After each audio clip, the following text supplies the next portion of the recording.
Yay! I'm here reporting on Scotland's magnificent, unbelievable, miraculous victory last night to qualify for the World Cup. The first time in 28 years. Can you believe it? 28 years. I've been waiting a long, long time. So now I can die happy once I've seen the World Cup, that is, and hopefully it's not another disaster. But to actually qualify, I've waited 28 years, and some people remember, like I do, the first time we qualified in my lifetime, which was over 50 years ago, 1974. So to be going back after the 1998 disaster is really something. And what can I say about last night's game? I kept saying we needed a lucky streak to return or to keep going, and it looked up until the very end as if we'd run out of luck. We were back to our usual because even before the game started, I was delighted. Donkey Hanley was dropped and McKenna was in his place. And then by the time the teams ran out and the announcement was made, what's this? Donkey Hanley is playing because of an injury to Suter. Oh, that was a bad omen right from the beginning or before the beginning. And then we have a great start. Fantastic overhead kick by McTominay. In fact, probably the best one I've ever seen, certainly live. I've never seen one as good as that live anywhere. So what a start. And then, 15, 16 minutes into the game, our best attacker, the guy who was causing them all sorts of problems, who was running at them, getting past them, he created the goal for McTominay, of course. He goes down injured and ends up being stretchered off. So you're thinking, this is turning now. That's the first piece of bad luck. So it looked as if we had run out of luck. Later on, when they got a penalty to equalise, that really seemed to be it once and for all. So we'll come back to all that later. But it wasn't luck, really, that got us through.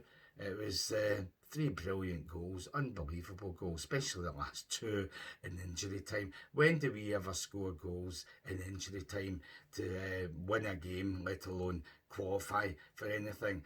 The last one I can remember was one of my first internationals way back in 1965, when John Gregg scored a last minute winner against Italy in a World Cup qualifier, and Hampden went ballistic that night. I was there, and the place was just ridiculous.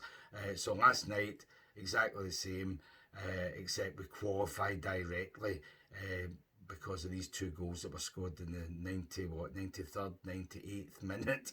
Unbelievable. You couldn't make it up. I mean, it's a fairy tale, and we don't usually live in fairy tales as Scottish supporters. Usually it's doom and gloom. But last night we snatched victory from the jaws of defeat, and it's usually the other way around. And for quite a while it looked as if it had been the other way around. Once we went 1-0 up, they took control. I mean, in fact, when you think about it, they dominated the possession, they controlled the game. I think it was when I saw my recording of the game when I got home, I think it was 15 minutes left. We had had one shot at goal, and that was the goal, and they had 18 shots. So that's how the game had gone up until the last 10 minutes or so.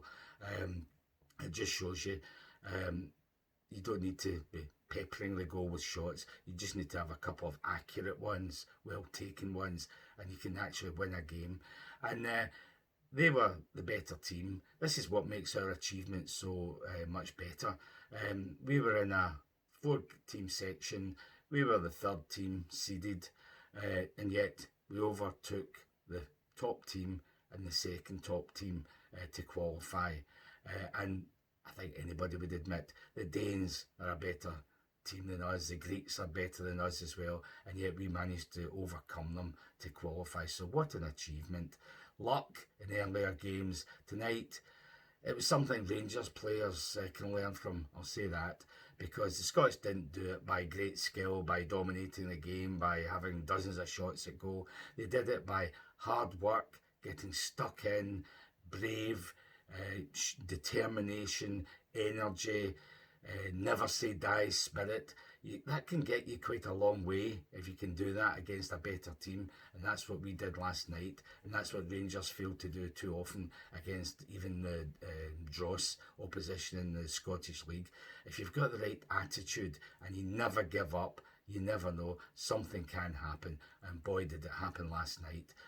I mean, when they got the equaliser through the penalty early on, I thought it was a real injustice, and I'm still not sure that it wasn't, because I sit in the main stand, so I'm right opposite where the foul took place. And when it happened, I thought, oh, that's a foul. We've got away with one. The referee was there, and yet he's playing on, so we got away with a foul there. But I didn't think it was inside the box. And when the foul, the penalty was awarded after, I don't know, 3-4 minutes of VAR, I was still outraged. And having seen it now on TV, I'm still not convinced it was inside the box. So that turned the tables, that put us in the back foot for a while. But then the turning point really was when the guy got sent off for yet another foul on McGinn. He's been fouled all night. Half the time the referee wasn't even giving us a foul when it was obvious fouls. He'd booked a couple of guys earlier for, I think it was fouls on McGinn actually. So when McGinn turned the guy to run towards goal and he was fouled, I thought, oh, that's a definite yellow card and red card. What are they complaining about? No problems. Having seen it on TV, I'm now thinking it was a bit harsh to actually book him. It wasn't how I saw it at the time. I thought he kind of hold him down, but he didn't really. So we got a bit of luck there. And playing 10 men, half an hour to go, that gives a chance to actually get that one goal. So we duly did get the one goal from a corner, a 2-foot tap-in from sub Shanklin, so the place went ballistic again. And then a few minutes later, what a silly goal to lose, just a terrible goal. The guy out in the right wing managed to cut it back, and a nice calm finish into the net. We really thought, that's it. 2 each. We're not going to do it again. Having said that, the crowd stayed behind the team. The team kept going. Never say die spirit. Had a few near things. And then in the 90-odd minute, what a goal from Tierney. The best thing he's ever done. Maybe even including Celtic and Arsenal, the best thing he's ever done. It was a poor clearance from just the edge of the box. Went straight to him. 20 odd yards out. What a colour of a shot right into the corner. Schmeichel, no chance of saving it. So that was it. Scots are through, but you never know with us.